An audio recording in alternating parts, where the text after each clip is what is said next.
ওয়াতারাহুমিহিম মাসালুল জাসাদ, মুমিনের ভালোবাসা, সম্প্রীতি, ঔদার্যতা, এটার দৃষ্টান্ত কি?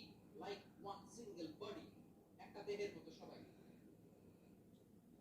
ইনিশতাকা মিনহু উযুন তাদাআ লাহু সাইরুল জাসাদি বিসাহরি ওয়াল হুম্মা, দেহের একটা অঙ্গ যদি ইনজুরড হয়, সারা দেহ যেমনি ব্যথা পায়, পেইন পায়, তেমনি গোটা বিশ্বের যেখানেই হোক মুসলিম আঘাত পেলে গোটা বিশ্বের সব মুসলিমের কলিজায় যে লাগে, ঠিক কি না?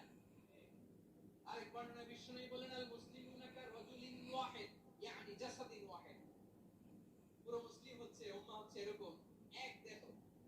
ইনিশতাকা আইনু ইশতাকা কুল্লু, চোখে ব্যথা লাগলে যেমনি সারাটা দেহ ব্যথা অনুভব করে, ইনিশতাকা রাসুহু ইশতাকা কুল্লু, মাথায় ইনজুরি হলে যেমনি সারা দেহে ব্যথা লাগে, গোটা বিশ্বের যেখানেই মুসলিম ব্যথা পাক, আক্রান্ত হোক, গোটা বিশ্বের সব মুসলিম